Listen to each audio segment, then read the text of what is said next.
That went well.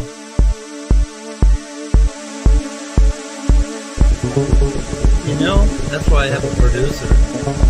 That went well.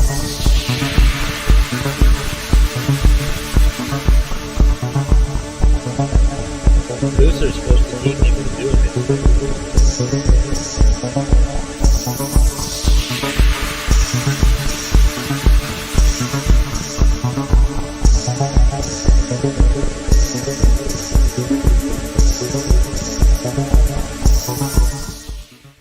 Why isn't that like?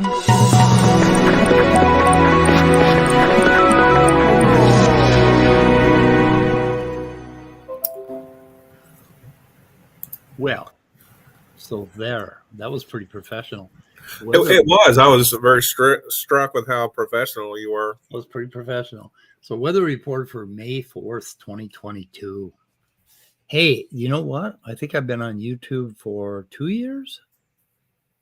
It can't be I think 2. so. Something like that. Is it 2? I think it's 2 years. It's getting there. Yeah.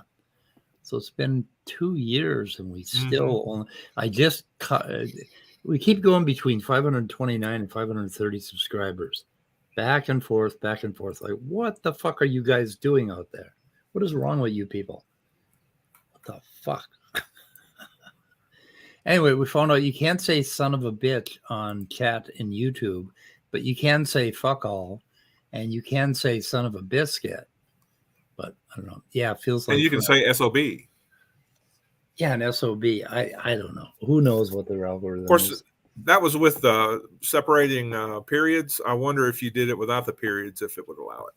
Yeah, I don't know. So I'm trying to find the beginning of this book. Jesus Did Not Exist, from Chris Peacock. No, actually, that was recommended by Dessel Drace. Oh, Dessel Drace. Okay. A Debate Among Atheists with Richard Carrier. Oh, that's a nasty name. And apparently they do some serious burns on Bart Ehrman. Yeah, cool. So anyway, I put that in the description. The name of it, you got to go out and find it. It's available on Kindle, I guess. Right? For how much? It's not available on Kindle. Oh, it's not? No. Not even that. Well, I did find it, but I'm not going to talk about where. If you're motivated, you can find it. But with our audience, I'm sure they have the skills and the knowledge to put together how to get it. Yep. Obviously, by buying it from a credible bookseller. You know what I mean? So Jerry Coyne has a thing on it, on why evolution is true, and I link that too. A reader defends the truth of Jesus's existence. So Reader Fletch had, I don't know, maybe this is something separate, but might be totally separate. I don't know. Who knows? I don't know what I'm doing. Do you? I'm clicking on something right now. According to Chris, you're not allowed to say the B word in chat. So that's probably explicitly why it got filtered. Son of a bum, son of a bun, son of a bunghole, son of a bunghole. Will that work?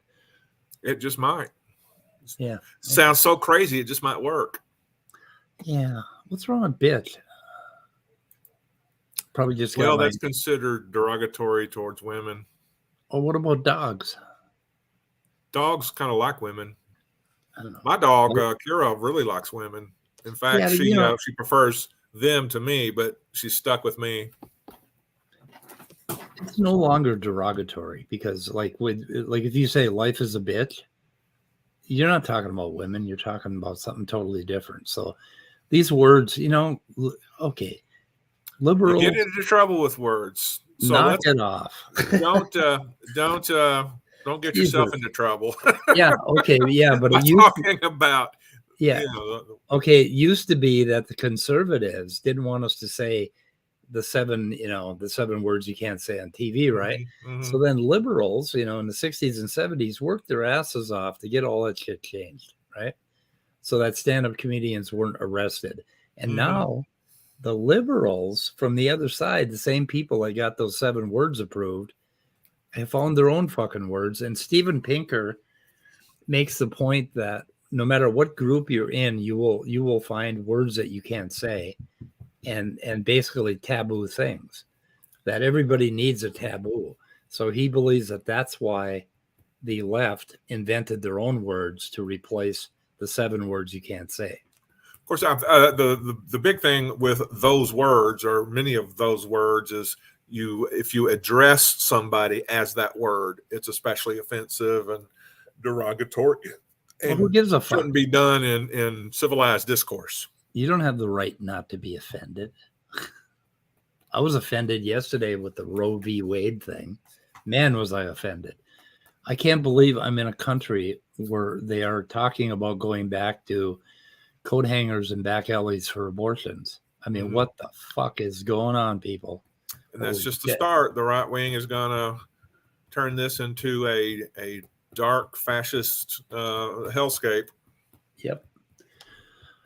So anyway, what should we do? Saul Cordova.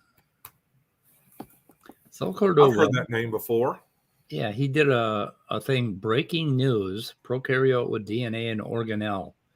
So now Saul was going to do a thing on how impossible it is for eukaryotes to evolve. And then somebody linked him to an article that talks about prokaryotes that have their DNA in a nuclear envelope. And this organism is called Thiomargarita magnifica, because it's the longest bacteria ever found. So not only is it the longest bacteria ever found, it has that, but wait, that's a bacteria, right? It's not a protozoa?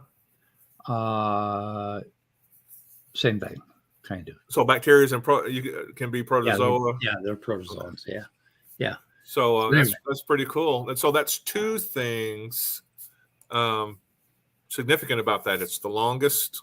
It's amazingly long, and it has that envelope that it's not supposed to have. Yeah, they call them pepins. So so you see here, this thing, it forms extremely long cells, right? That are 2 centimeters long. So it's like almost an inch long, a bacteria. So they found these amazing bacteria in mangroves.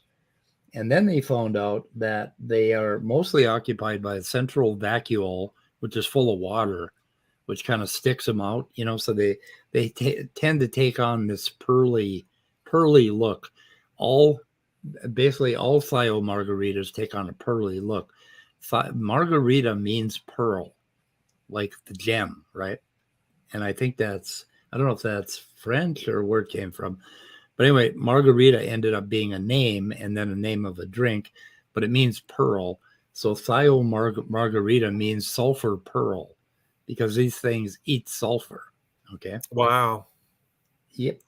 And this is a picture of the. So you don't want to be in an elevator with a Thiomargarita after it's eaten. Yeah, it might smell pretty bad. Okay. Anyway, just those are the important things to get out of this.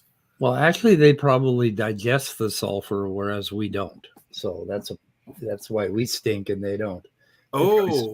They probably smell pretty good. Okay, so anyway, they found out that there's all these basically sulfur granules on the surface, but there's also pepins. So they found out that the DNA in this particular bacteria, unlike a lot of almost all other bacteria that we know of, has a nuclear envelope around it. So that indicates that here is a possible pathway for the evolution of prokaryotes. But now Cell is going to come back in 2 weeks and say, oh, the membrane is different, so it can't possibly be the ancestor of eukaryotes. Well, that's not the fucking point. The thing is that this could have evolved a number of different times, but we don't know yet why this bacteria puts its nuclear material inside an envelope and all other bacteria doesn't. Okay. But now the other interesting thing that Sell is also going to point out as an argument for creationism is the ribosomes, to translate the proteins, are not outside of the nucleus. They're inside these peptins. So the ribosomes are actually inside that nuclear envelope, unlike eukaryotes where the ribosomes are on the outside. Okay. Let's see. Energy is constrained by surface area, but that must support the entire volume of bacteria. I'm not sure what you... Oh, are you talking about the paradox with bacteria can only get so big? Occurs on the cell membrane. Energy is constrained by the surface area. Yeah, but these particular bacteria have a 2 centimeter. They're 2 centimeters long. One cell is 2 centimeters long. Now, what's interesting about that? What is interesting about that is in your body, okay, you have in embryogenesis, you have cells that basically divide like this, and they line up. So they're like in a big line, right? Like a tubule. So they form a big tube. Your capillaries start out this way. And each one of these is a cell, and it has a nucleus in it, right? Okay. And what happens, interestingly enough, is that at some point, because these cells stick to each other, they stick to each other right here. And that's why they form this big line, right? Something about that sticky substance makes the cell wall break down. So that now we have a long tube, basically, that looks like one cell, even though it has multiple nuclei. Okay. Which is exactly what we're seeing in this bacteria, this pepin. So if you look at other Thiomargaritas, you'll find that they look like this with the cell walls in between them, right? So they have they form long filaments, big long filaments, but they have cell walls in between them. Septa, they call them, if you want to sound intelligent. Separations, basically. But now Margarita, for some reason, has decided some other gene or mutation has basically got rid of those cell walls, so it becomes one big cell, and it ends up looking like this with a lot of pepins or nuclei. So I think that's what happens. So that's a path, basically. But what this shows us, and what Cell cannot get around, is that for some reason a bacteria developed a nuclear envelope. And I have linked the papers. The original paper, it's still numbered because I don't think it's been entirely peer reviewed. It's not done yet. So it's a brand new paper from February of 2022. And if we go look at the Wikipedia, those bastards already have, where is it? PTFS, Chromo. Okay. Wikipedia already has an article on it, on magnifica. And even though it was just, I think it was just found this year, or at least they published this year. So does Sal even mention how long that one is? Yeah, he does. Yeah. And Sal was saying, I have to rethink my creationist screed now that, I heard this. And he was thanking God. He said, thank God, praise the Lord. The Lord kept us from doing this video that me and Bread of Life are going to do until I saw this paper, because now I have to basically come up with a different preachy thing. He has to find a new way to preach about it. Hi, Ian. Yeah. Ian's here. Luca's here. Benghazi. Who else is here? Hey, one little note. Kira, stop that.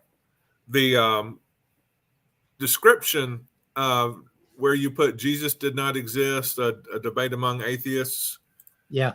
There is a huge amount of space going down to the bottom where you have that link to the tetanus and inhuman calamity link.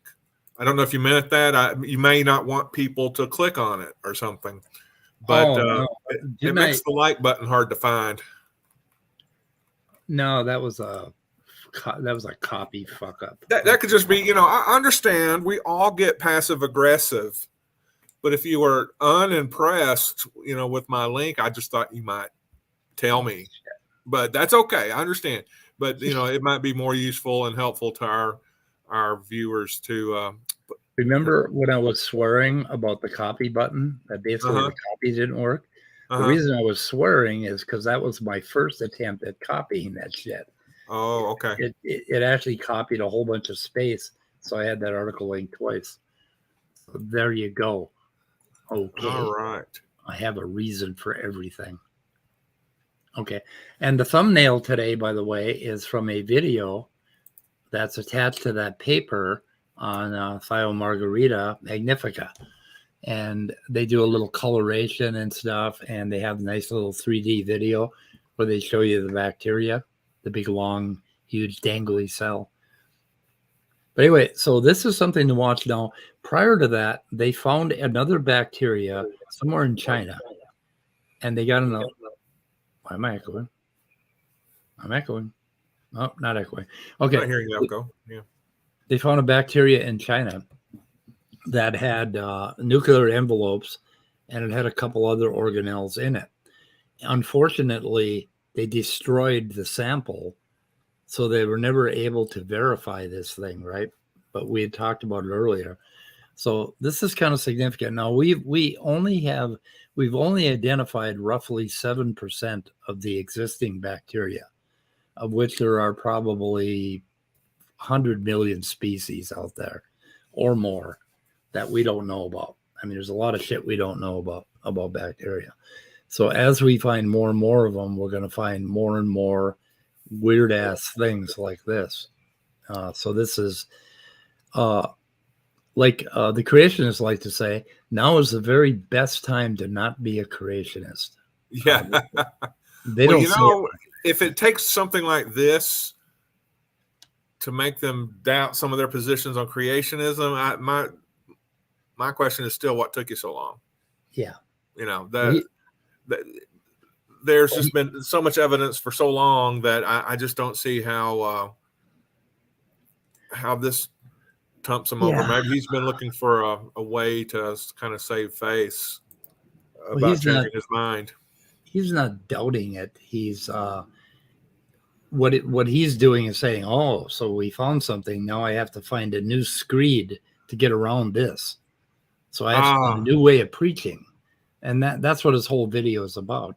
And he thanks the Lord, that he basically did not do the bread of life thing prior to that. So gotcha. Okay. So they're going to screed later. Yeah. So there's a couple of things here. Let me know if this is too loud. It seems loud.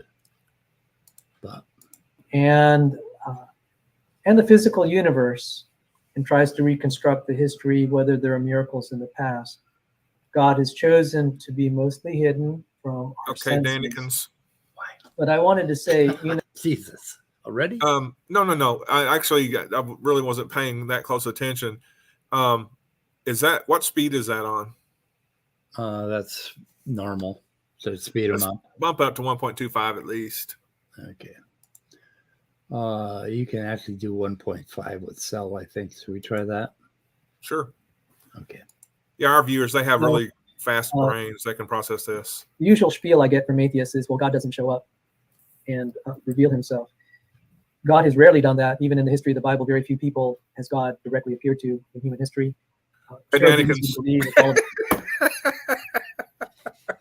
What? Not helping your case, Sal. Not helping your case. Yeah, you're not showing up. Well, Sal thinks that's because God understands that if you're worthy, you'll keep looking even though he doesn't show up. That's his whole point, right? Mm-hmm. Like, God is hidden because God is like, well, if you're not going to hunt for me, then I'm just not going to appear to you. I'm like so special. He wants to play a game of chase or hide and seek. Right. Do you want to let anybody else in to help analyze these theological points? Oh, sure. Yeah. Well, there's more than theology here. Okay. We'll go to the next one. This one is This one really struck me as odd. Decide how to live your lives, because atheists are claiming that this is the right way to do things, and I'm like, okay, I got to slow him down a little bit here because this is worth listening to. Okay, what scientific experiments have you run to demonstrate that this is the correct path? So, what scientific experiments have atheists run to demonstrate that this is the correct path? Okay, so now I heard that that I should be drinking bleach, and he wants to know what scientific experiments I've run to find out that drinking bleach is not the right path. Mm-hmm. I mean, but I mean, that's kind of a weak analogy. So taking worm medicine instead of getting your vaccine. Well, what scientific experiments have we run to show that that believing in Santa Claus is not the right path? So, I mean, what science experiments have we run on Santa Claus to figure out that we shouldn't believe in Santa Claus, right? I mean, just because Santa Claus doesn't show up, we have to run some experiments to find out if Santa Claus will show up, right? Wrong. That's not how it works. No, I mean, pick anything. Pick any fucking crazy belief. And it's like, do you have to run experiments to prove that everything that you think up while you're in the bathroom or taking a shower doesn't exist? I mean, for Christ's sake, Sal. What the fuck? Okay. Individuals to follow. So I do a little of apologetics like that. Yeah, that's his apologetic. What scientific experiment have you run to show that God does not exist? You don't do it. That's not how science works. I thought he knew how science works. It's obvious he doesn't. Yeah. Anyway, okay. So then I have another link, and I'm not sure what this one is. Statistical standpoint, and what we know of cellular biology, that there would have to be miracles along the way. I've usually said. Okay. So from a statistical point of view, he thinks that there has to be miracles in order to make life. Like, okay, so he ran the probabilities, right? But in order to run the probabilities, you have to understand all of the mechanisms that are happening in order to figure out what the probability of each one is. And nobody knows that yet. So we don't know that. So you can't just sit down and run probabilities.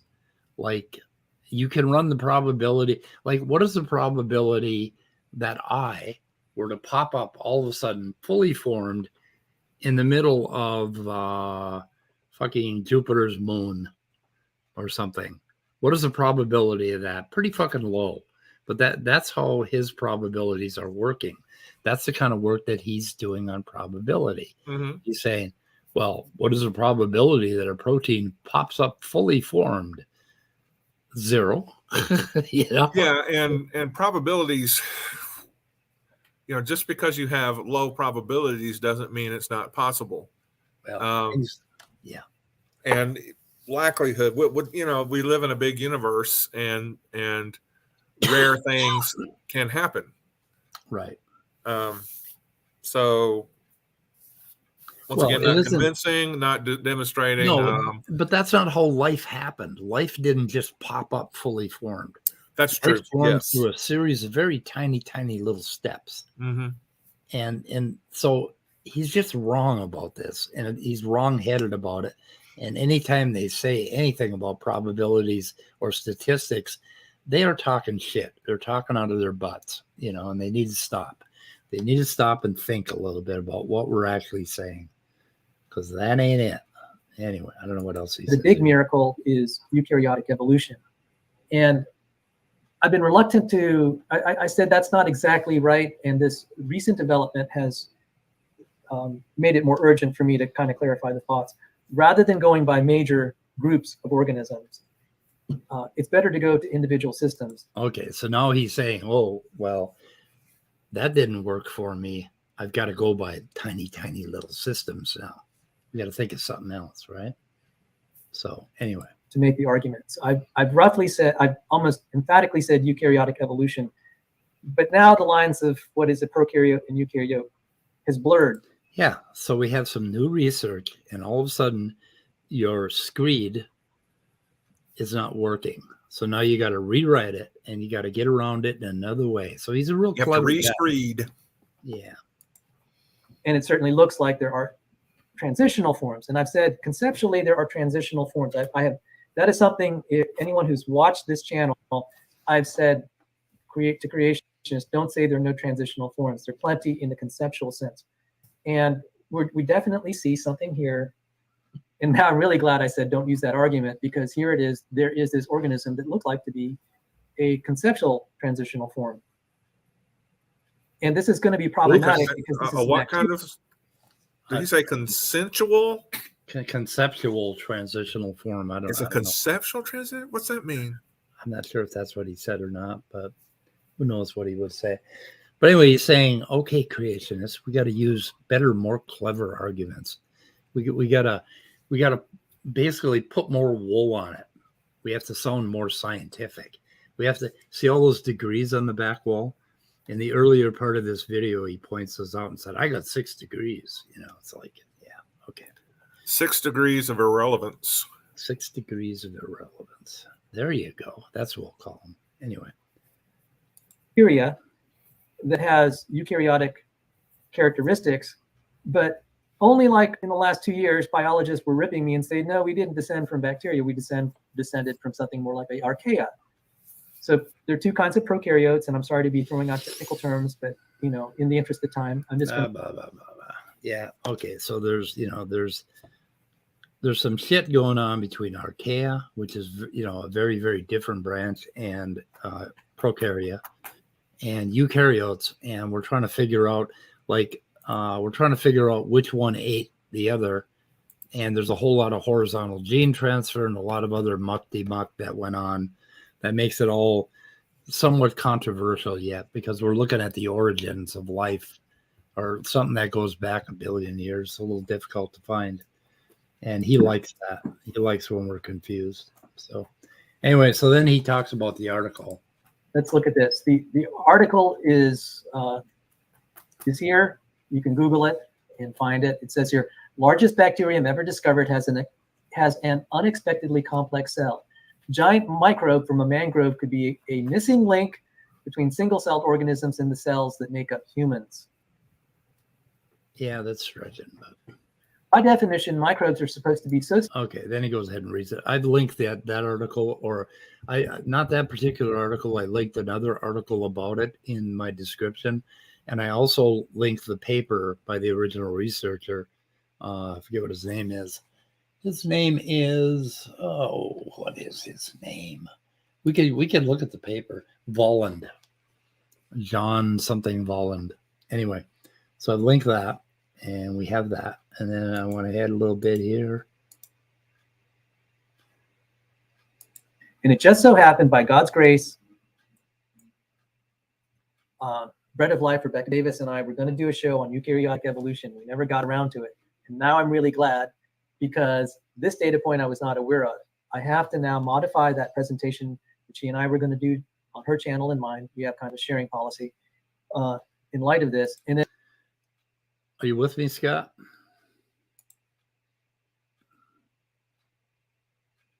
I just want to play that again. So let's think about this mindset. And it just so happened, by God's grace, God stopped him from putting his foot in his mouth. Oh my God, he rescued me. It's like, he rescued him. I didn't know. And he said, you need to know this. And I went, oh, right. Wow. So what are we going to do about it now that my whole eukaryotes have to be a miracle thing? Somebody shot a hole in it. I have a new data point. What are we going to do about it? Here's what we're going to do about it. Bread of Life, Rebecca Davis and I were going to do a show on eukaryotic evolution. We never got around to it. And now I'm really glad, because this data point I was not aware of. I have to now modify that presentation that she and I were going to do on her. He has to modify his presentation. Why don't you just drop it? Drop it. No, he has to think of a new. Now he's going to have to go back and he's going to have to research it.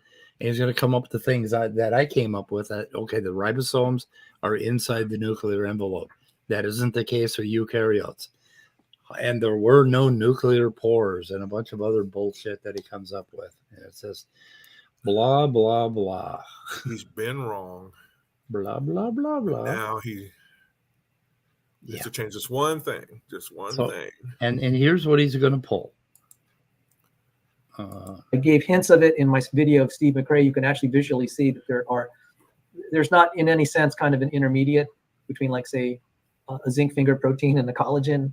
As a matter of principle, there are not any transitionals, quote unquote, among major protein families. You'll clearly see that the more you learn protein architecture. Therefore, okay. Does he know protein does he know the first fucking thing about any of this stuff? I mean, for God's sake. I do not know. Well, okay. Nobody, God, I almost said evolutionist. No evolutionary biologist believes that all proteins had common descended from one protein, right? No one believes that. But Cell has it stuck in his head that somehow that disproves evolution because proteins can't, like, we have two proteins. One couldn't possibly have evolved from the other because they have no similarity, right? Mm-hmm. Okay. Now, does the average person think that all proteins had a common ancestor? I never did. I just always knew Really that. thought about it? Oh, I've just always thought of proteins as they're made up of amino acids, and you put them together in a certain way, you got certain kinds of proteins. And right. That's as far as it goes with me. But yeah. I've never thought of raw materials needing to have undergone biological evolution. Yeah. Now, this is a random set of short peptides, right? And like when we're dealing with abiogenesis in the beginning of life, okay, what we had in the ocean or wherever the fuck it evolved, small pools around volcanoes or whatever, we had very, very short peptides, and they all had, I don't know if you could see this very well. Is this, I wonder if I can raise the font. It's just a bunch of letters, right? Yeah. GUAC all over the place. Well, those are the 20 amino acids. S is serine and A is alanine and G is glycine. So you can see that they're all very different, right? And all of these are candidates. Now, I gotta find a way to explain this so that it makes some sense. Okay. So like we had, and they weren't just those 20 amino acids, and they weren't just all left or right amino acids. They weren't chirally identical, okay, like they are now.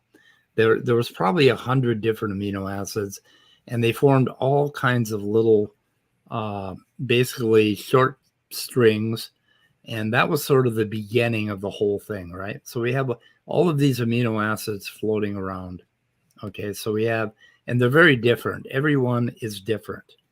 So we have a quadrillion of them, a quintillion of them, or whatever. Okay, so we have a whole bunch. And then we ended up with basically, come on. What is wrong with you? Wow. My color won't switch. I don't know what's going on, guys. Okay, maybe it switched. Okay, so then we ended up with nuclear envelopes, right? So we ended up with all these little bubbles, and each bubble was entirely unique. So every one of these bubbles was potentially a species onto its own because it was unique. But we haven't even got to the point where things are replicating yet, and we're 4 billion years in the past, right? So we're 4 billion years ago in the past, and we're trying to guess what happened. But anyway, so we had all these different proteins. Now, this was the beginning.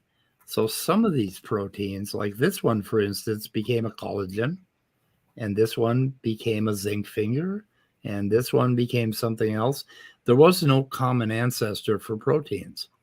They all came from different little independent things. And I don't know why he can't get his head around that.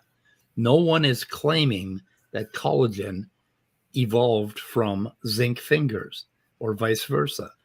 and like let it go, Sal. And So why is he claiming that? I don't know. You remember a year ago or more than a year ago, he came onto our channel and he asked us that question, and we all said no, there was no common ancestor. He's like, oh boy, okay, you guys just admitted evolution can't happen. And it's like he's had it stuck in his head ever since. And it's like when John Maddox gets a little chestnut in his cheek and he can't let it go. Yeah, a meme. They're trying to come up with memes. He can't fucking spit it out, right? It's just like, what the fuck? But I mean, I don't want you to miss Benghasi's little nugget here. Which one? 4 billion. It's on the screen. Yeah. Thank you, Benghazi. Actually, I'm only 3 billion years old. So, but you got to consider how much wisdom I have accumulated in that 3 billion years, Benghazi, and how much more I know than you know. So, take that, youngin'. So anyway, we have all of these different combinations that popped up, and these things, I mean, each of these, there was no common ancestor here. Each of these just basically formed, so it's like very much a bush when it comes to proteins, but that's not the case. That's not the case 2 billion years later when life started to coalesce, but that definitely was the case when we had a lot of like little prokaryote prebiotic candidates in the basically the soup or whatever kind of soup it was that created life. Everything was different, and when things replicated, they replicated horribly. I mean, they made copies of themselves, but those copies were just constantly had errors in them. All of the settling down happened about 2 billion years later. So we had all of this diversity going into development, basically. And that's what we had back then. It was a very different world. Didn't have 20 amino acids, didn't have DNA, didn't have good replication. It was just, it was a fucking, well, we could call it a zoo. So it was a zoo. So anyway, I just wanted to point that out. Does that make sense, Scott? Do you have questions? That makes sense. Yeah. Okay. If you have questions, please. So Andrew, get your butt in here and talk. Yeah, I keep putting the link out, but nobody seems to be biting. It's like we're out in the boat fishing and the fish just aren't biting. Not that our side chatters are fish. They're storm spotters. Okay, so then the other thing he mentions is change can. And some brilliant paper she did on archaea with Tompkins that, let's see. She did some paper, and I didn't look at that paper, but I looked at another one. Okay, then I went over to Joel Duff's channel, and I linked Joel Duff's wonderful channel, and he does very often he goes to AIG and ICR, and he looks at This Week in Creationism. And he does these brilliant videos on them. And everybody should subscribe to his channel and check his stuff out. But Joel Duff was in the side chat on Cell's channel. That's why I went and looked at Joel Duff. And then when I went and looked at Joel Duff, I found he was talking about a paper by Change Tan. Now, Change Tan is the one that just recently got fired, she said. Oh, boy. Okay, go ahead. Put him back. So anyway. Hey, Randolph. Hello. It's Randolph Richardson. He's the neighbor who always lets you borrow his tools. Right. As long as you bring them back. So, I've had some bad experience with that over the years, but I'm selective. I'll lend some tools. Okay, so this is Change Han's paper that she did, a paper on the absence of universally conserved protein genes. And they used Excel, and they use very, very sketchy. Basically, she said that only 0.0008% of all genes are conserved. And that is such bullshit, because I can pick a gene out of a hat and go and look across between jellyfish and us and find conservation. So the only thing I can figure is that they use some very loose idea to decide that a gene is not the same. And that would be the same ideas that they use when they say the chimp is not 96% similar. Well, would they go so low as to say, like, well, this gene that has this sequence, which is different from this other gene that has a slightly different sequence and does the same function, are they counting those as not the same? Or I think what they're doing is any amount of mutations are calling a different gene, and that's not the case, because if you look at it, like if you look at a mouse gene and you look at a human gene, you'll find that only 52% of the amino acids are the same, roughly, in a lot of genes. But the protein does the same thing. It doesn't have to be identical in order to function the same way. Just parts of it have to be identical. And so I think they used a very bad thing. But then I popped down here and it said, where did it say it? Oh, where did I see this? No, that was somewhere else. At the top of this article, when you link it as a web page, it will say, this has not been peer reviewed. So she never got this published anywhere except for AIG or anything like that. Now, had she been peer reviewed, Joel Duff talks about this, and I linked his video about it. She would have gotten her ass handed to her. Nobody would have passed this paper. Nobody would have peer reviewed this paper. So anyway. Well, the thing is, due to the disinformation efforts that our YEC YouTubers engage in, most people now think of peer review as a mere political exercise, rather than a search for accuracy and completeness in research. Yep. Oh, this is a little picture I had from embryology. So basically, this is the womb over here on the left that you can see. And the egg starts out there, basically, and it sheds and it goes up here. And, or no, it starts out here and then it goes all the way to the womb, right? But it gets fertilized way out here in the fallopian tube. So daddy's little sperms have to swim all the way up this fucking tube and go over here and find the egg. But anyway, so this zygote forms and starts dividing. And this is basically a parasite, okay? And then it goes down here, and at some later stage, it implants itself in the woman and basically acts as a parasite. So, well, looky here, live from the future, it's Ian Chin. So when I've talked with people about abortion and not, I'm talking about how this is, I've always said it's parasitical. I've never called it a parasite, but a lot of people take it as meaning I'm calling it a parasite. It's interesting how the misunderstanding comes through. Yeah. I find. Yeah. But it technically is a parasite, is what you're saying. Yeah, it is parasitic. Basically. Say that again, Victoria. That's Victoria, right? It is, Scott. I actually just jumped on because I know how much you like her. So. Oh yeah. Look at that, Victoria. Hey, Speed. How you doing, mate? She's so sweet. Hey, Randolph. Good to see you. Hello, Ian. Ni hao. Hey. So when is your when is your debate with Kent Holden? So for our colleagues in America, it's May 11th. I think that's a Wednesday, 8 p.m. Eastern. For me, it's a future. It's Thursday. Okay. Yeah, it should be good. I hope. I actually can't do an argument I don't think he's ever heard before.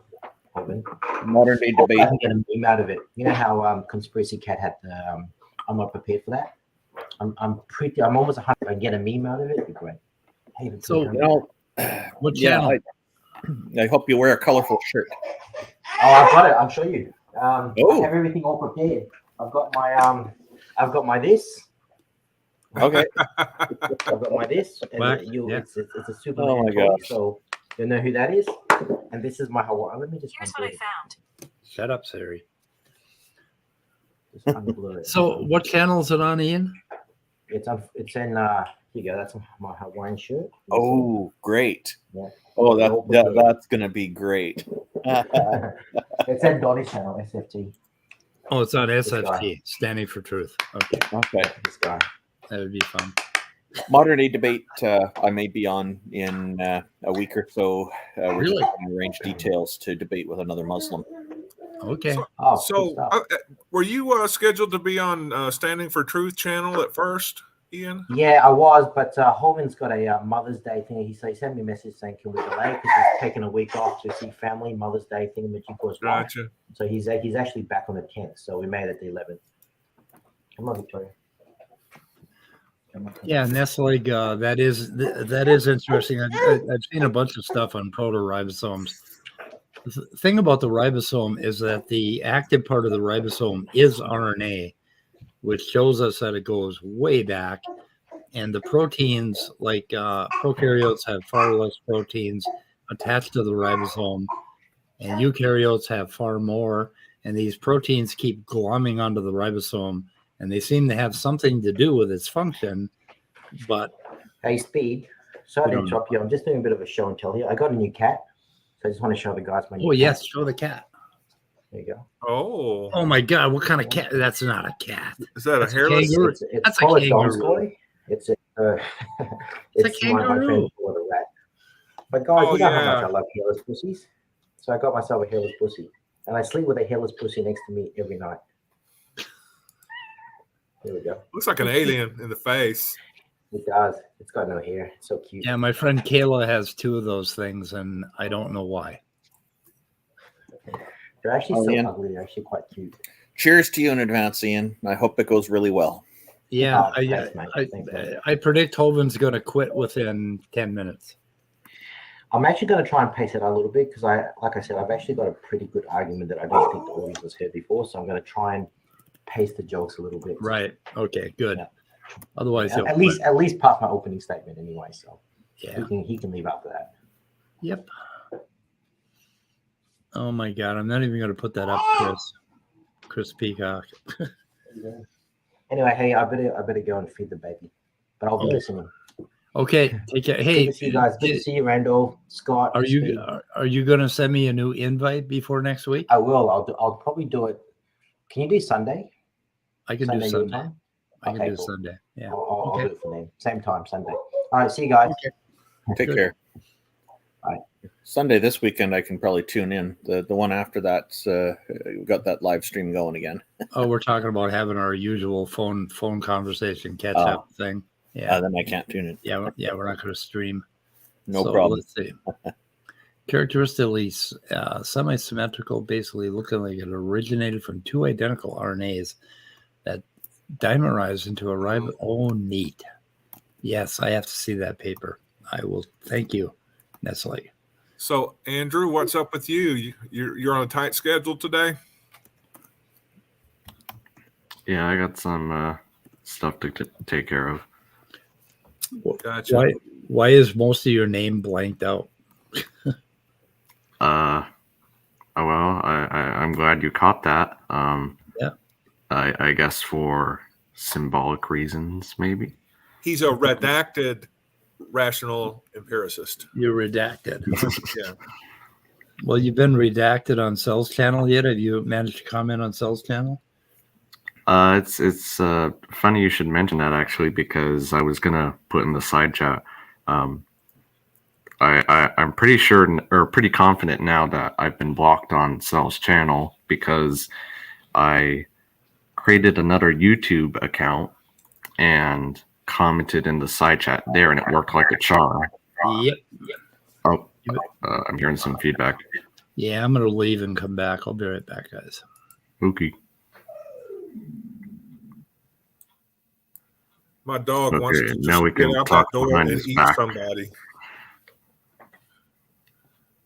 Lol. Yeah, let's talk behind it. Here he comes. So you know what's weird about that is it seems only when you're on, Andrew, that echoing thing happens. That's a good point. Yeah, and I wonder, but I'm pretty sure it's StreamYard that's doing it. So I have no idea. Yeah. No idea. It could be happening other times. Did it happen other times, Scott? I'm not sure if it does. I haven't really heard any echoing, so I don't know. Well, I hear it. Well, no, I don't always hear it. Maybe I just have really sensitive ears. I don't know. Maybe you do. Maybe you're like a bat. ARE. So yeah, We've never seen Andrew, so he might be a bat and just not be telling us. So Andrew, do you want to comment at all on that thing about proteins having a common ancestor? I mean, what do you make of that? That he thinks that's such a big well, I was kind of aghast at the part when he said something like transitionals between protein families. Right. I'm like, what the heck does that even mean? I know. I mean, well, like I was putting earlier, I don't think, because I mean, I saw the term missing link in that paper earlier, and that kind of struck a red flag with me, because everyone, or well, at least I hope everyone at this point knows that the term missing link isn't a good term in the slightest. Right. It's no longer in vogue. Yeah. Yeah, even this, this mega bacteria that we found with the nuclear envelope around the genome. I mean, that was just one way that it could have happened. And everybody has to remind themselves that prokaryotes have also been evolving for 4 billion years. So, yep. And we're going to find more and more weird things, and we're going to find lots of weird things in prokaryotes. And it's like, well, when someone brings up like animals are more evolved than prokaryotes or something like that, then I just usually think to myself or comment, well, have you ever tried putting a human next to a hydrothermal vent and seeing if they can metabolize different mineral silicates and see what happens there, let alone survive the scorching water temperature? They're obviously superior to us. A lot of people have trouble metabolizing dairy products, much less silicates. So yeah, like when they go to Yellowstone, your average prokaryote or archaea goes to Yellowstone, it just jumps right in the pool. If we did that, we'd be dead in 5 minutes. Yeah. Well, not to mention they outnumber us like 10 trillion gazillion to 1. If they ever rise up. I think I heard this on the surface of the ocean. There's 10 to the 50th prokaryotes, or something in the upper few feet of the ocean. Being really tiny counts, and they can group together and form what are they called? Those groups of cyanobacteria that suck out all the or eventually cause the oxygen in the water to go away, and that kills a bunch of fish. So in let's just say in a number of different ways, bacteria are not less evolved than humans. Right. So this paper is something, God, we should go over this paper at some point, but I have so many. You talking about the unpeer-reviewed paper? No, I'm talking about the one Nestle just popped in here. Oh, okay. I put it in the description. The original life protoribosome forms peptide bonds and links RNA and protein-dominated worlds. Nice. This is nice. Nestle always has something wonderful. Dessel too. Dessel does too. Let's see. Where is it here? Chromal. Okay. So here's the paper. Are you falling asleep, Randolph? Okay. There. Oh my God. No, I'm working. Oh, there's a PDF available. Yes, so I can download it. Oh, wait a minute. No. Congratulations, Nestle. You just made Speed's day. I got an ad. Okay. Oh no, I got the PDF. I got it. Cool. We should give Nestle 10,000 speed points. Speed bumps. Speed bumps. Speed bumps. Yep. Here it is. Cool. I will check this out. Something I'm very interested in. Well, you can read it right in the HTML too. That's really good. You don't have to download anything if you don't want. Yep. Okay, I don't know.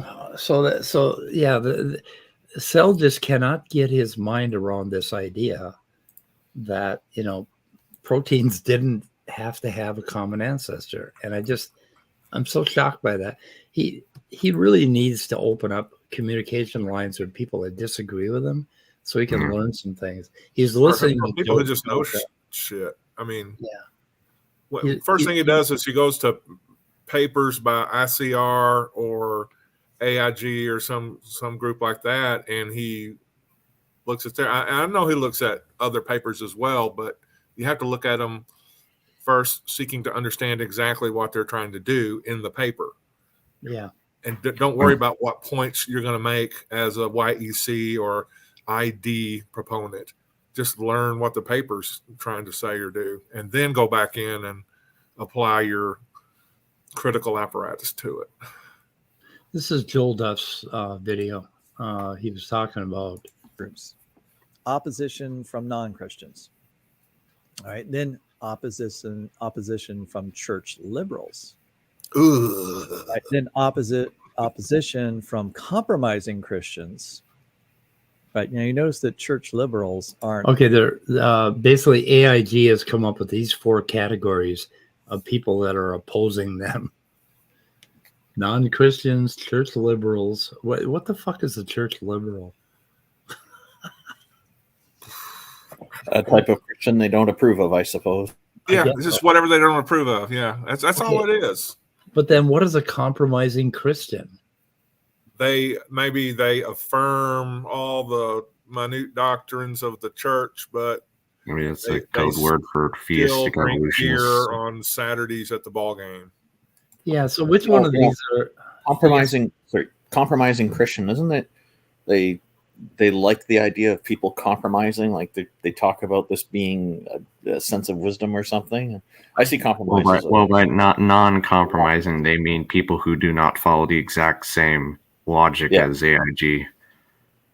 Or I shouldn't say logic. I should say just the sheer script of it. So church liberals must be the woke Christians that they keep talking about, right? The woke ones. And then I hear them talk about King Solomon saying compromise solves all problems and stuff like that. And I'm thinking, no. And then at the bottom, they have the catch-all category of opposition from other Christians. Like, okay, let's see what Joel says about this. That sounds interesting. I want to see what Joel says about it. church liberal Christians, right? They're church liberals, as we'll see. It's not really considering them. Probably those LGBTQ plus churches. Maybe that's what they're referring to. Compromising Christians. And then there's opposition from other Christians. And that category, you're wondering, like, well, what category is that?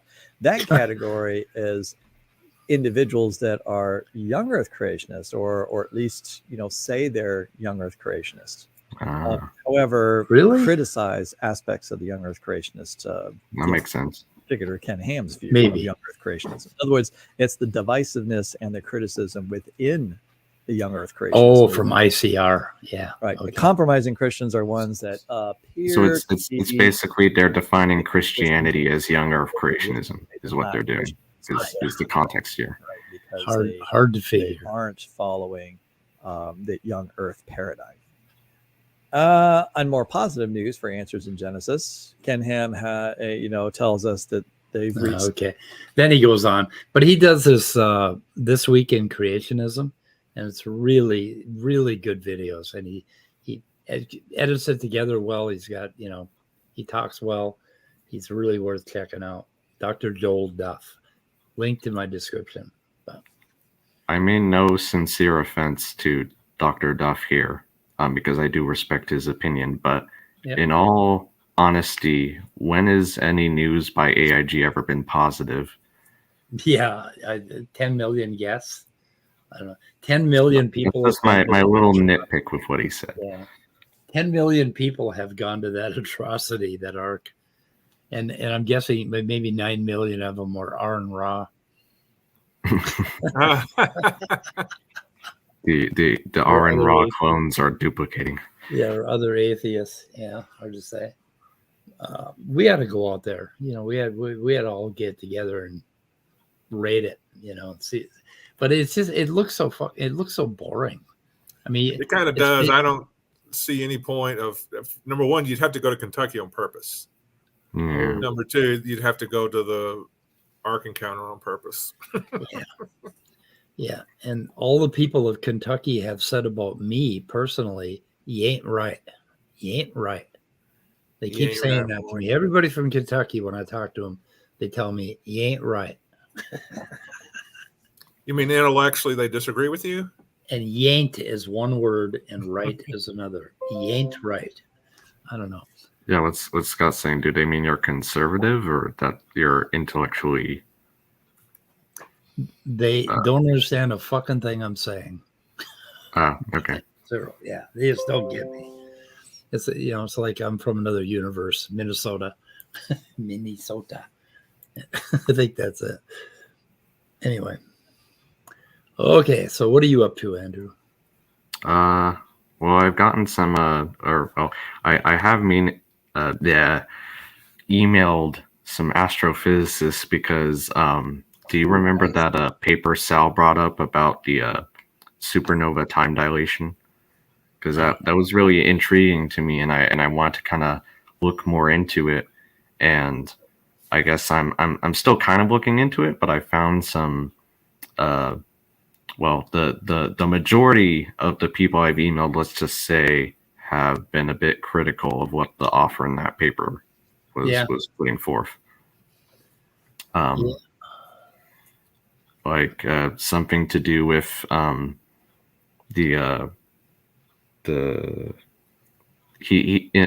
in the paper he was criticizing a light curve fitting program, specifically something along those lines. And according to the people I've talked to, you can see the time dilation independent of any particular light curve fitting program. And also some others pointing out that there are specific minor errors in this paper that kind of a red flag there.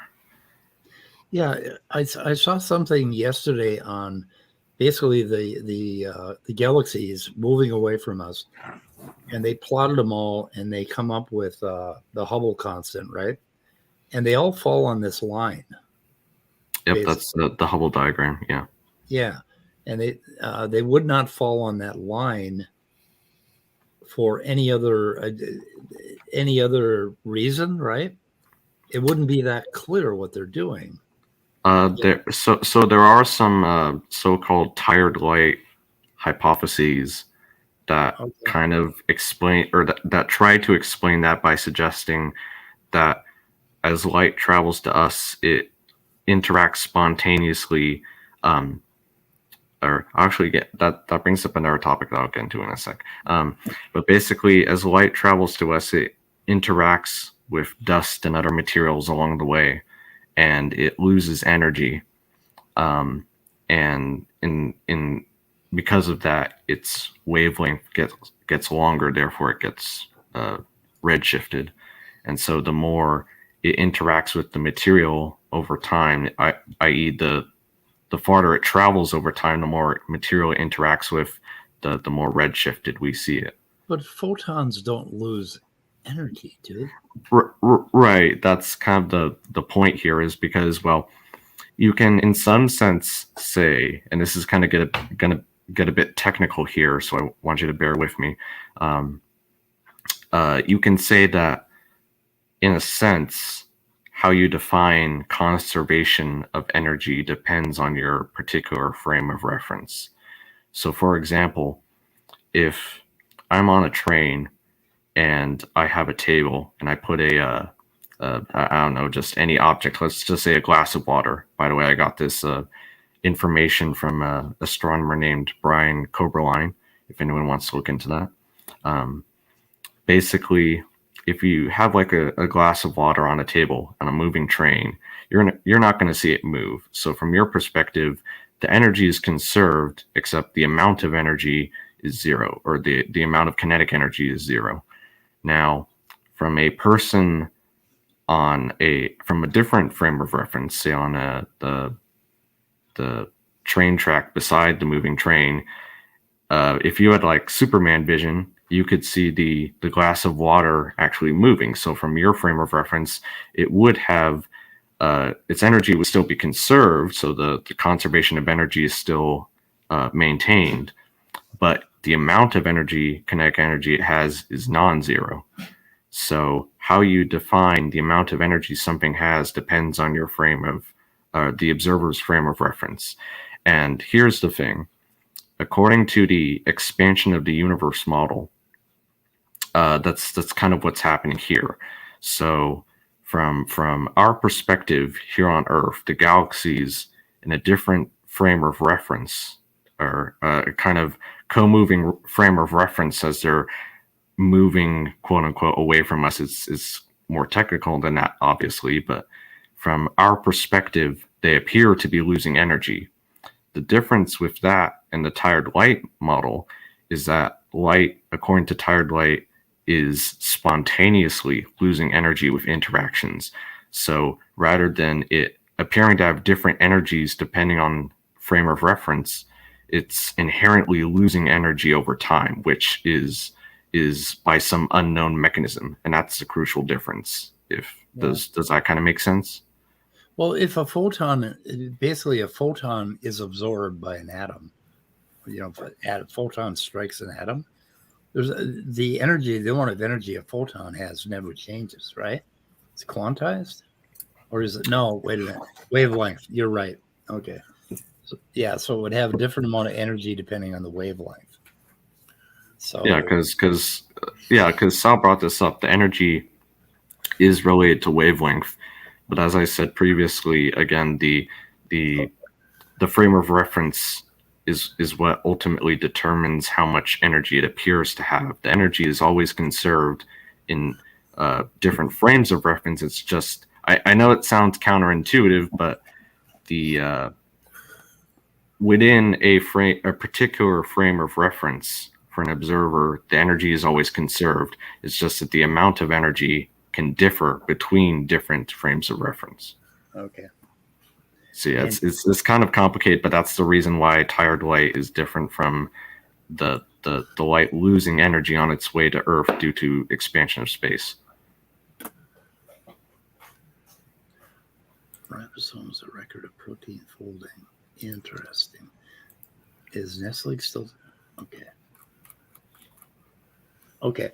Anyway, so you reached out to some physicists, and you're awaiting their reply.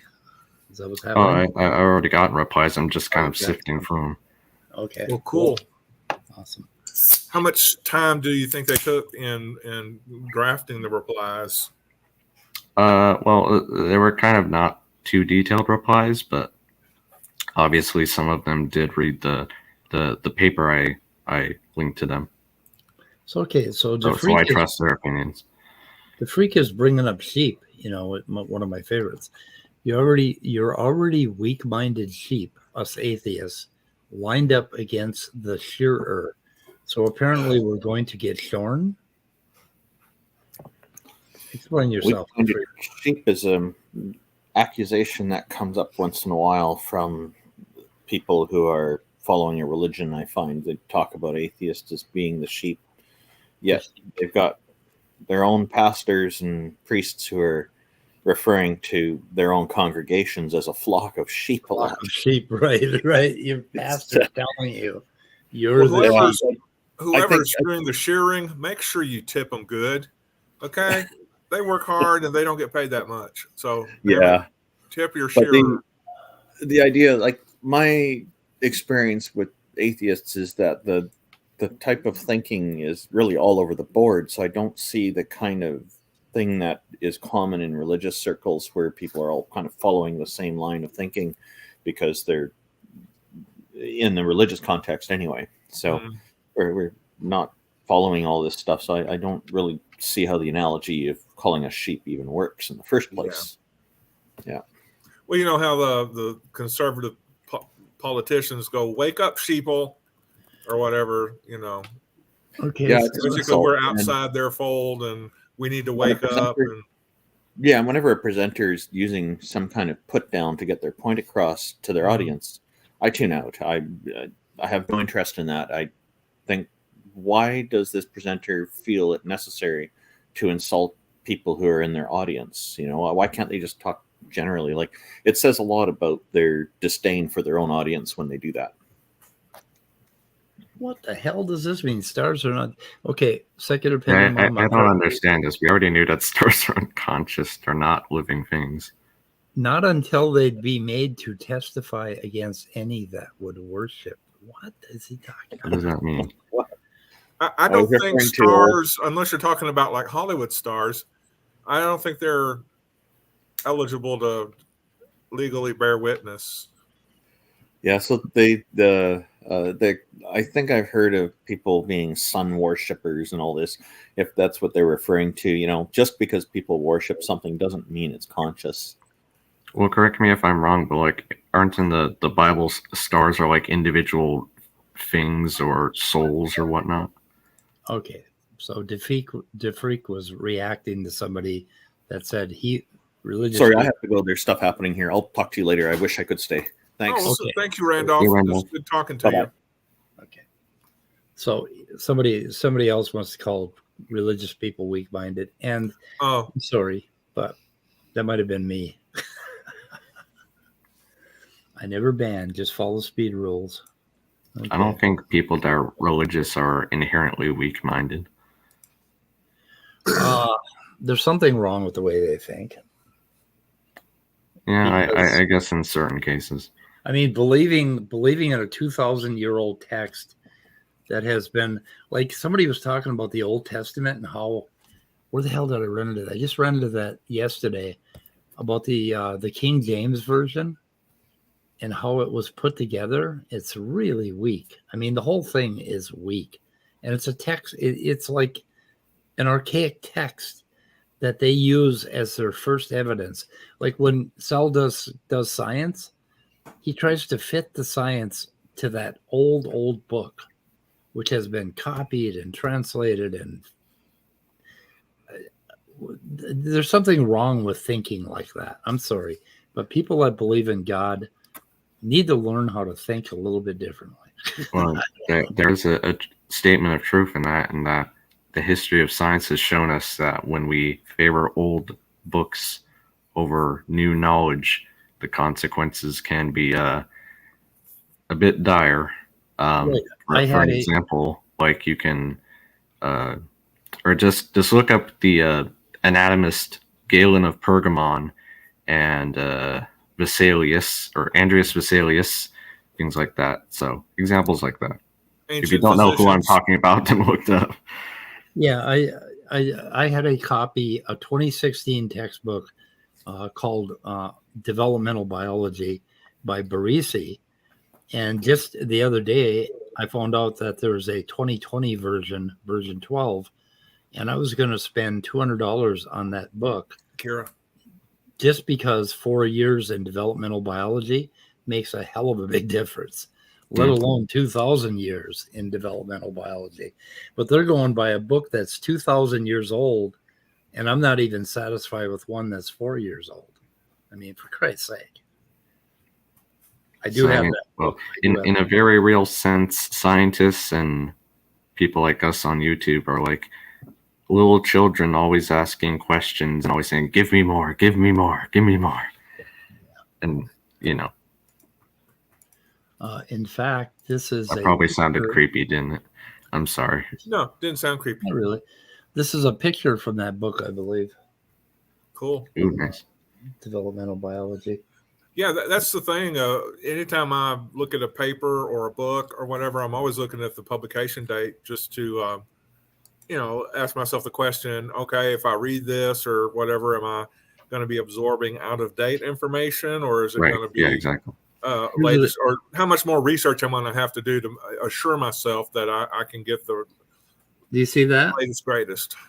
I take a 2011. I take a paint pencil and I write it on there. So yeah, this was this is a different book. This is Wolpert.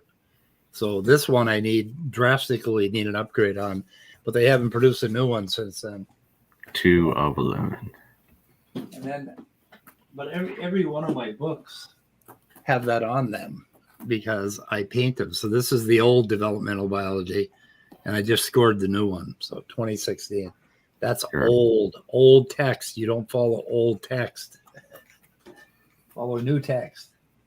Your books have been marked by the signature of sin. Yeah, I write that on the front of almost every book I have. sometimes I get tired and don't do it, but I always do that because I always want to know what year they are. And papers are important. But I mean, that doesn't mean, like I found today, I found a paper from 1999 that had very good information in it on somatogenesis. And there's nothing wrong with the old papers and the old books. You just have to make sure that you check the new ones to make sure that something hasn't changed. Yeah. When you can. So makes a difference. But I mean, like some of you youngins talk about books for, papers and books from 1980 and 1990, like they had nothing to say. That's not true. They knew a lot, and they had a lot of good stuff in them, and you can learn a lot. You just got to double check. That's all. Okay, DeFreak. So the Son of Man is who? Who's the Son of Man? That would be Jesus. Wait a minute. The Son of Man? I thought he was the Son of God. He's both. How could he be both? Man is God? It's a theology thing. Explain it. No. No? I don't want to get into it. Okay. Okay. The Son of Man. Yeah, well, he was both human and divine. He was fully God, fully human. And so the Son, those are titles that you'll see in the Old Testament that was applied to Jesus Christ. Okay. And so when he talks about Son of Man, he's talking about he's identifying with the humanity side of himself. Okay, so and he's talking about Son of God or calling himself Son of God, which I'd have to double check to see how much he actually does compared to Son of Man. He's just dealing with his divine aspect. So I'm the Son of Man too. You're a son of man, yes. No, I'm the Son of Man. No, you're a son of man. No, I don't Jesus, know if you know. because of his exalted nature, is the Son of Man. Well, Scott, I don't know if you know who I am or not. Well, you could be divine, yes, and I wouldn't know it. Yeah. I just want to say, fun fact, that wasn't the only view of Jesus throughout Christian history. That's true. In fact, that was like Nestorian views and I'm waiting with bated breath to get a book called Found Christianities by M. David Litwack, who will, in the book, hopes to describe the extent and the nature of the different Christian groups that developed during the 1st and 2nd centuries.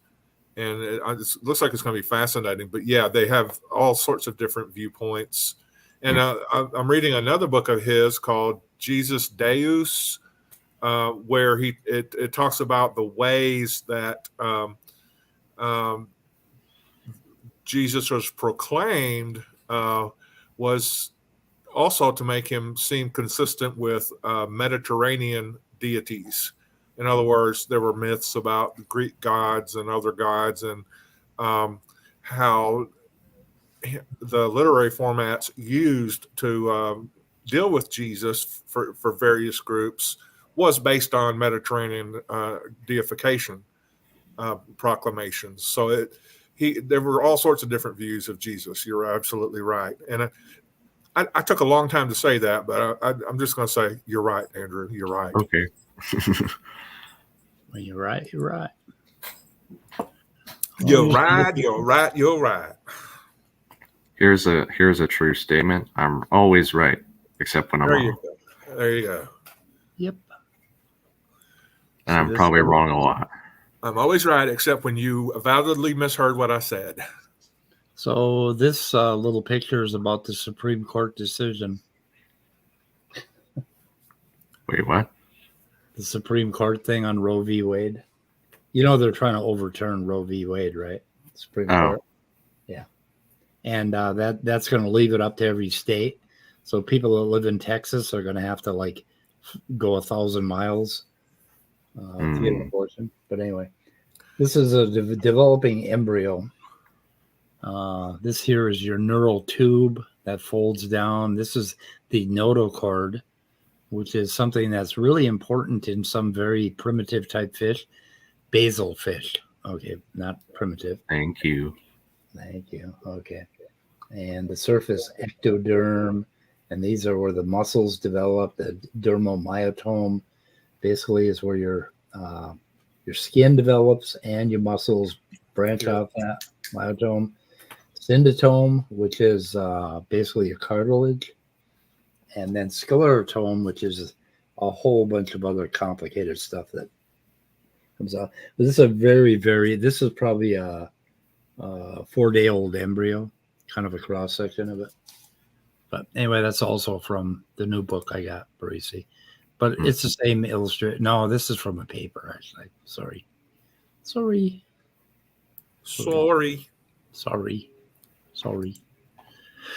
Anyway, so I've been doing a really deep dive into human embryology, Andrew, and kind of having a good time. Having a really good time. I'm glad. Fascinating stuff. It's just amazing. Well, I've been going at it from many different directions because I'm trying to visualize the 3D nature of what happens, which is very difficult to do when you just read words about it. Don't you mean 4D? 4D, yeah, I do mean 4D.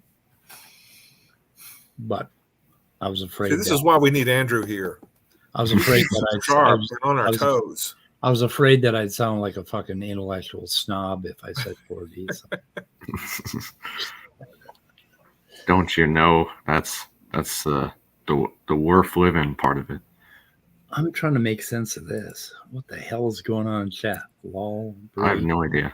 Lord Royals, we crave a different kind of buzzlet. Me, be your ruler.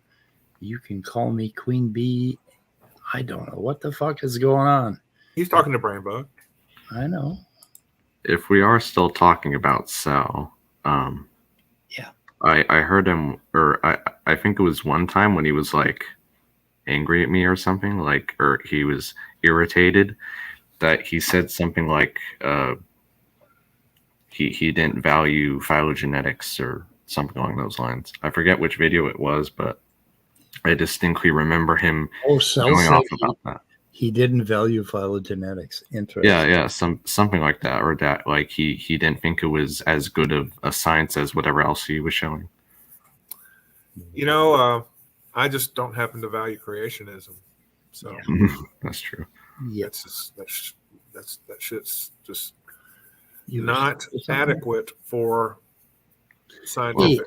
You know me, when someone mentions phylogenetics, that's my jam, so I jump on. That's right. That's your thing. That's your thing. The Freak, would you be interested in coming in sometime and having a one-on-one discussion with us? Like maybe just our one-on-two, maybe me and Scott, maybe just me, because you got a lot to say. Yeah, literally, I would just be kind of in the background dealing with the side chat, and you and Speed would be talking. Yeah, you are a regular. We might have an interesting conversation. I think it would be. I'd like to know more about getting shorn as a sheep. That would do something about all the unsightly back hair I have. Oh, it's a song. It's back hair. You got a lot of front hair. You got a lot of front hair too. I don't have as much. Well, I don't want to get rid of that. Oh, you want to keep your front? I want it to be trimmed, but not totally shorn. Yeah. Manly mustache. I don't have a single hair on my back, and I got like 6 on my chest.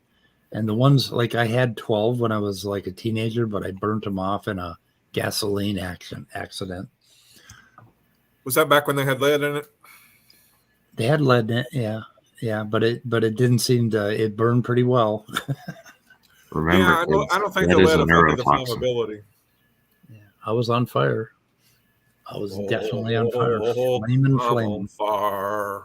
Yeah, I was on fire. My whole shirt burned off. I had like a little tiny patch left of it. I ripped it off me, to put it up. It was impressive. It was the day before I got married as a 17-year-old. So I went to South Dakota to get married because you couldn't do it in Minnesota when you were 17. Was this against the wishes of like your parents and no, it was my parents' idea. Oh, at 17? They were like, Mikey, what are you gonna do about Carol? She's pregnant. We got to do something. Oh, you got to get married. So I said, I see. Okay, mom. We'll get married. So anyway, I was like high on morphine when I got married. So later on, I thought annulment. I need an annulment. Anyway, but I was trying to start a car with a bad fuel pump by pouring gasoline into the carburetor. Don't ever do that, boys and girls. Don't ever do that. And I told my wife to be, okay, honey, hit the switch. And then boom, I blew up. It was fun. It was an incredible experience. Burnt off one nipple, all of my chest hair, and it never came back. So cautionary tale. You've lost a nipple? I lost a nipple, yeah. Wow. Yeah. What a sacrifice. It was a sacrifice, yeah. Fortunately, I never needed it. My wife did. Yeah, you could say you're more evolved than the rest of us because you've lost a vestigial organ. Yeah, I've lost a vestigial organ. There you go. Okay. I think we should shoot her in the head. Here's some good sound advice for people with older cars. You don't want me to stop it. We're both trying to do it at the same time. So WD-40, I don't know. I've actually heard about that. That would have been safer. I've never thought about. Well, yeah, I guess it does rev your engine up if you pour it in there, because we like spray around the carburetor and clean the carb that way. Yep. There you go, Ox. I should have used WD-40. We can always count on Ox for the practical side of things. But you know me, if I have a choice between WD-40 and maybe like rocket fuel, I would have used fucking rocket fuel. Yeah. Speaking of Ox, I'm surprised Maddox and Socks hasn't done anything recently. No, they haven't. Not at all. I'm kind of sad. Maddox and Socks. I love it. Yep. I'm just gonna bring that back again. He'll come back and he'll do about 50 in a row and give us plenty of material. So anyway. I think he needs to build up a greater, like, just more condescending. You know, he probably ran out of condescending and has to like let it build back. He has to regenerate it. Yeah, has to regenerate it. He has to go by new condescending. It's Jay Pasick. How you doing, sir? Hello, Jay. Hello. Jay's here. Let's shoot it in the head. StreamYard poison has entered the room. Yeah. Well, you brought up, it's funny you brought up the Maddox. I actually so I summoned you, eh? No, that's Speak of the Dead. No, that's Speak of the Devil works that way. Maybe, but he was. I was on a praise channel stream. It was being run by Olive, and we were talking about some of the stuff that like Smokey Saint and stuff like this. It was a cordial conversation, wasn't nasty or anything. And Maddox came in and he joined the room and he started doing like a lot of this psychoanalyzing, like talking about narcissistic personality and all this other stuff. And I asked him, I said, was he confessing? I was going to say. I was. So it was funny because I asked him, I said, are you a psychologist or a psychiatrist? No. And it was amazing. I don't know what I did to him, or if it's the fact that since I frequent your channel, that I don't even know if he noticed it, but like he started telling Olive, can somebody mute him? Can somebody just mute him or kick him out? And I'm like, no. Okay, Smokey. No, that wasn't what it was. Maddox, if you ask him for a reference, a source, or if you ask him to explain himself in any manner, he will freak the fuck out on you. So he freaked the fuck out because you challenged his credibility. Because you asked him a question. Yeah. So when was this exactly? When? The stream's not up. That video sheet, it didn't look like Olive had kept it up. It was a couple nights ago. Midnight was there. Okay. But yeah, so because at one point I probably wasn't there when Maddox came in. Oh, okay.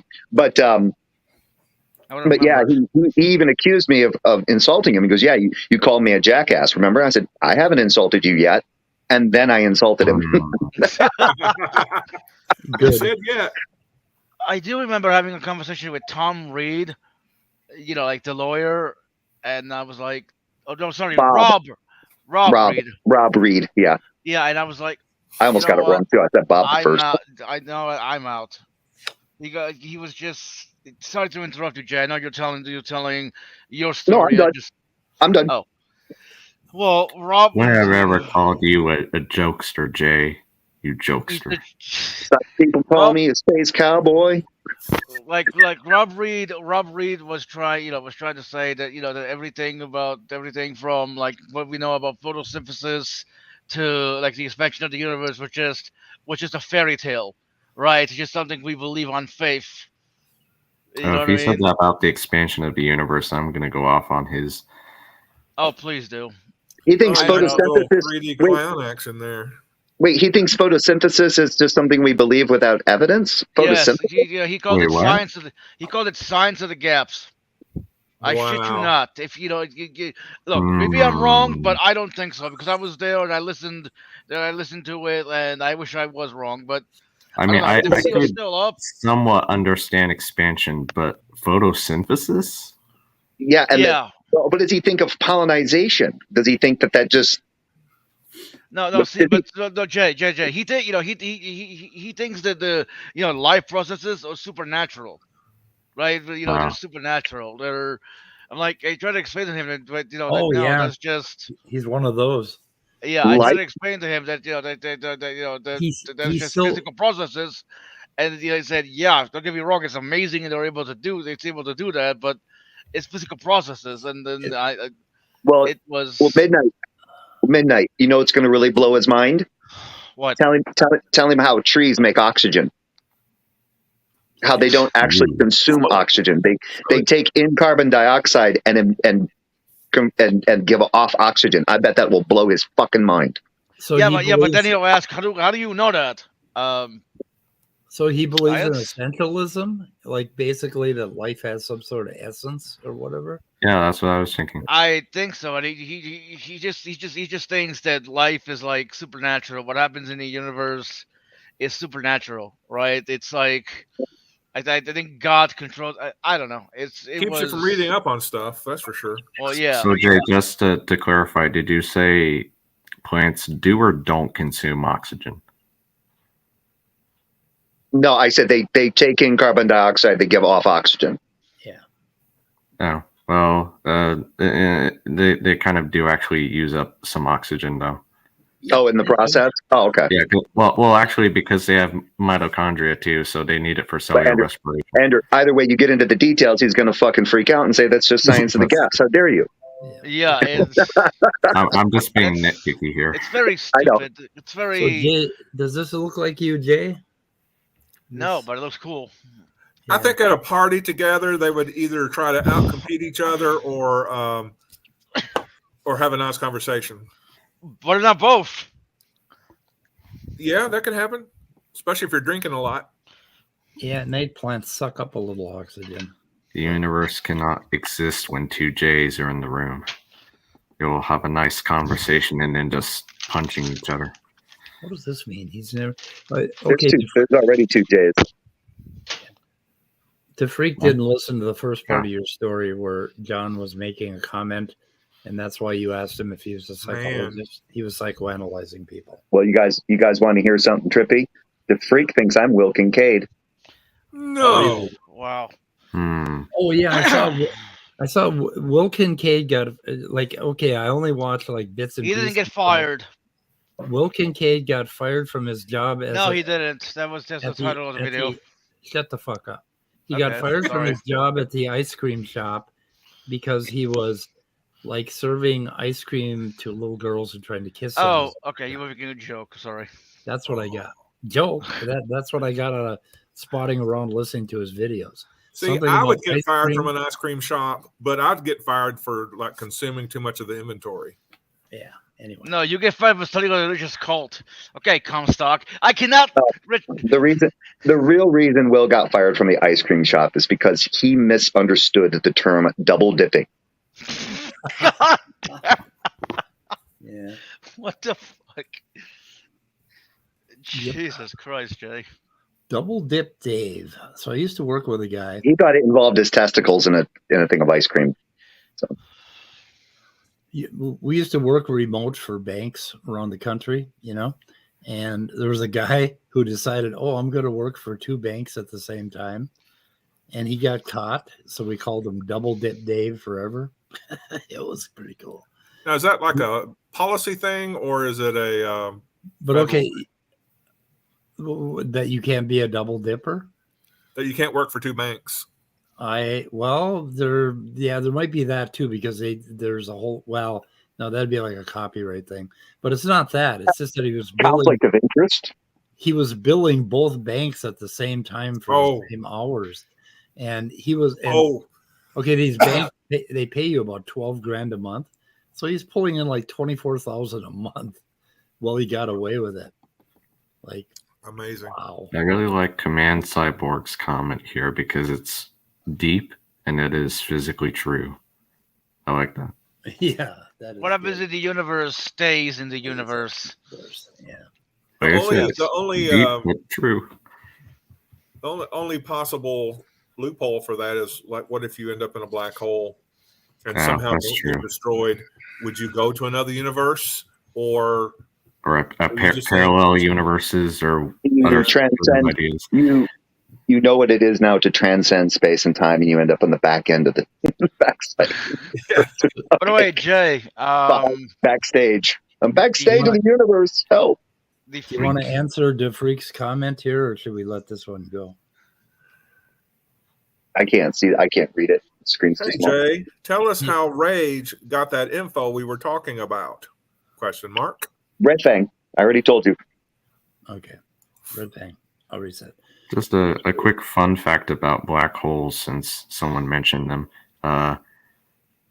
Did you know that the actual legitimate reason, according to general relativity, that you can't escape from a black hole, because you often hear the Newtonian version of it, that like just like a ball can't escape the Earth because you'd have to throw it at a certain escape velocity. In this case, for a black hole, would be greater than c, the speed of light. The actual reason, according to relativity, is because once you go below the black hole's event horizon, and if you don't understand what I mean by this, go research it, because I don't have time to explain it. But basically, once you fall below the event horizon, the reason you can't get out is because your future is literally it's pushing you into the center of the black hole. In other words, falling into the black hole is inescapable as not going to the day tomorrow. So according to relativity, it's impossible to escape a black hole because your future demands it. So it's almost like it's an inevitability, right? Yeah. It's basically the space. If you want to be more technical, your light cone is kind of curved by the space-time geometry around the black hole, such that even light, basically your future world line is pointing toward the center because the curvature is bending it there. So basically, you can kind of think of it like your path through time itself is being bent towards the center of the black hole. Like I said, it's kind of well, do you want to hear something? Do you want to hear something else that may blow your mind about black holes? Sure. They stink. Well, God damn it. Sorry, I just threw it out there. Sorry. I figure now the least I can be is funny. I actually did make the claim that I said, I said very quickly that plants don't use oxygen. They don't consume oxygen. They consume carbon dioxide. Either way. Right, but there has been this hypothesis lately, and I think also Stephen Hawking talked about how black holes may actually contain miniature universes, and our universe might actually be inside the event horizon of a fifth dimensional black hole. I remember hearing that one.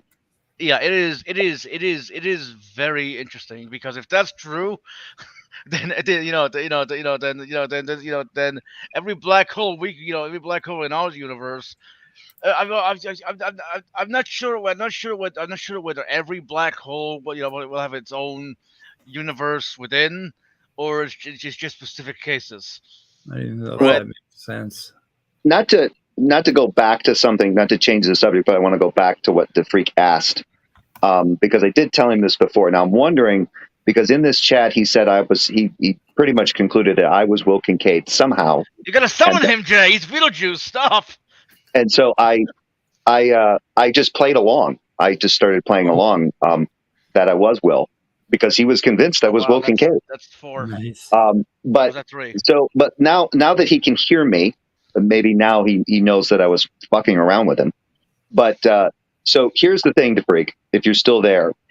Rage got the information from Red Fang.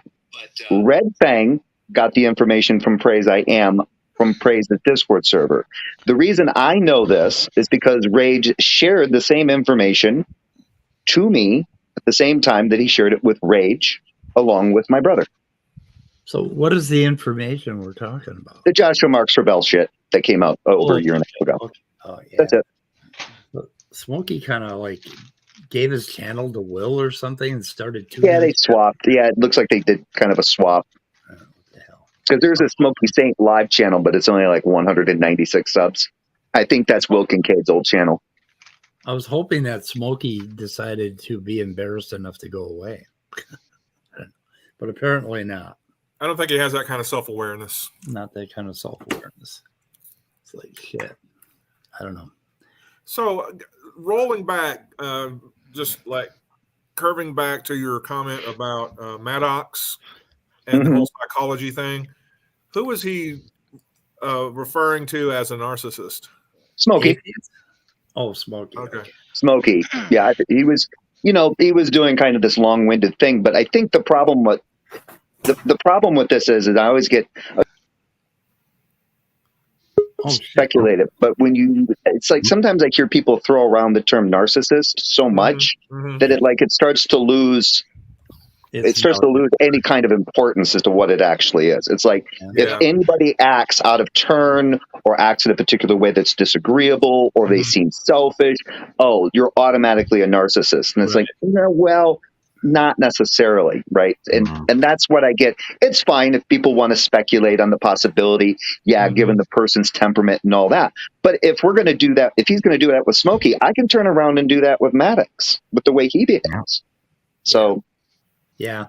In fact, Smokey was definitely one I would put in a bucket of people who just may be narcissist, but you have to know the person. And I'm no therapist either. I'm no analyst or whatever. So it's got like a specific set of symptoms that are pretty severe.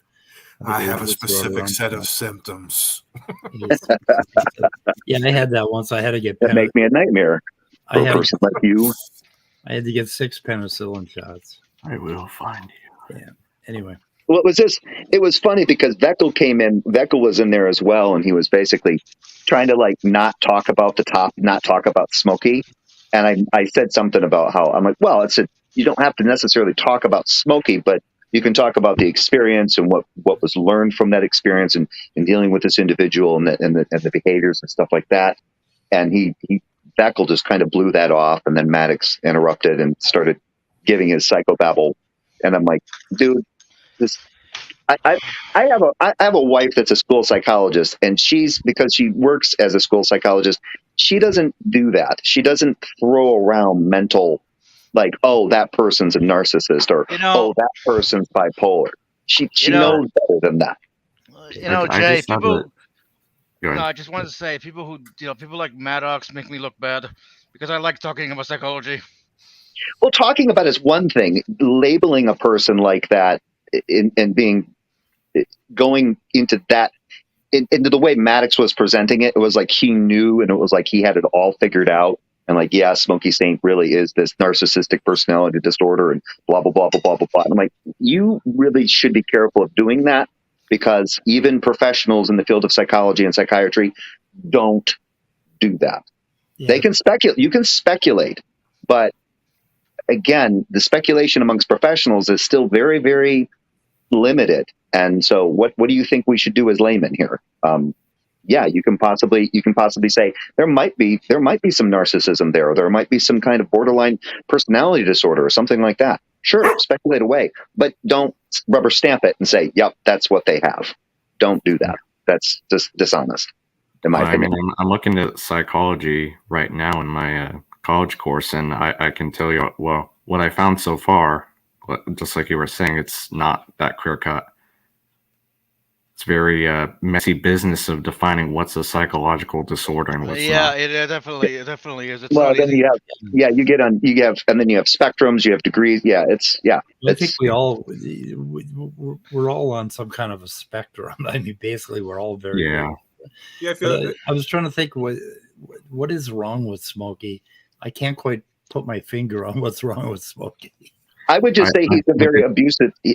To not use narcissism, he's an abusive personality. Rage, yeah. He's just angry, and he would say, "No, I'm not angry." No, you get very angry very quickly, especially with people who don't agree with your soteriology, because he's shown to get more angry or angrier with Christians who don't hold to his eschatology, his soteriology, than he does with non-believers about any given subject. It's just like. Okay. Here's something really odd about the internet, right? And not just the internet. I'm sure there are other outlets for it. There are certain people who are one kind of person, whether they're on the internet or they're off the internet. And they play a role. There are other people that seem to let this monster out of the bag when they're in a place where they think they're anonymous, right? I mean, it's kind of like if you don't think anybody's looking, you do some crazy thing you wouldn't ordinarily do, right? Well, we're probably all guilty of that sometimes. I don't think so. I think I'm pretty much the same on the internet as I am anywhere else. In fact, if anything, I'm more careful here than I am in my personal life. Yeah, for me, if anything, I'm more. I guess I'm more reserved and more reserved in real life than online, but I'm still me. I am definitely more reserved on here than I am in real life. Trust me. You got to be careful on the fucking internet because, man, there's a lot of people looking. It's just like people are listening in. You're in a public sphere, basically. I mean, Smokey could be a total snowflake outside of the internet, like a real gentle, nice guy. And then when of course if that court case is true, but then why does I guess the monster comes out because nobody knows it's him? Like, I don't know. I did want to comment on something Jay said earlier, I guess not really comment on it, but I was thinking whenever Maddox and Socks is saying something really silly, just in general, or just like so scientifically inaccurate, why don't we just call him spouting psychobabble? Yeah. Well, I called him the C word, so. Okay. Yeah. I mean, he said that I insulted him, and I told him he's like, yeah, you called me a jackass, and then I said, no, I haven't insulted you yet, and then there was kind of a lull, and then I just I just blurted out that particular 4-letter word, and everything kind of went quiet for a little bit. What happened after that? Nothing. I just kind of sat back. But how about him? How did he react to that? Oh, he was irritated. He's that I don't know. Like I said, I don't know what it is. The first time, and I've said this before, the first time I went it was in a praise hangout, and they were talking with SFB Mod or Joel, and it was Joel and it was Joel and Maddox, and they were talking about something, and I came in there and I just kind of I added some. Nicholas Whitmire was there as well, and it was weird because Nicholas Whitmire and Maddox were arguing about Joel, and I came in there and said, why don't you guys just bring it up with Joel? He's right here, right? Yeah. And as soon as I brought that's all I said, and Maddox goes, get this fucking atheist out of here. Oh my God. So just like that. What stream were you on?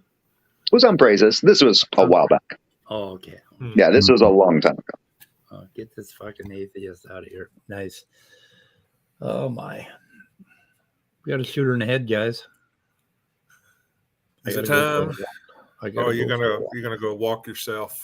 Yeah, I did three Tylenol, 2 naproxen, and 3 ibuprofen, and I'm ready to go for a walk again. Jesus Christ! What? How's your liver? Yeah, that may be your next point of surgery. I don't know what you mean by liver. I don't got one. Liver? What is that? I have no idea what that is. Yeah, they couldn't find one.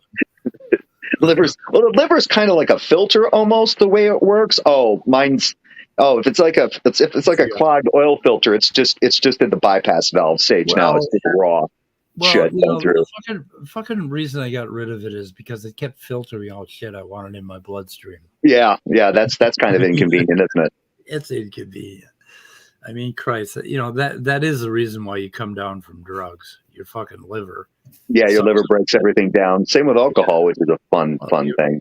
Your liver's greedy as fuck. It's like shit. Anyway, I don't tolerate that.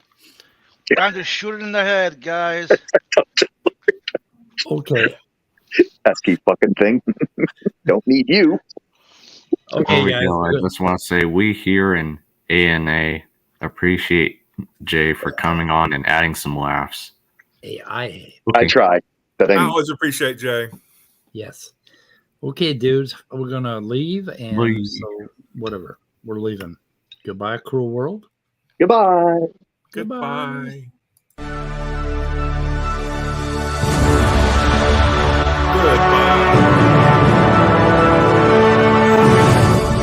So long, farewell. Blah blah blah. Oh fuck! I got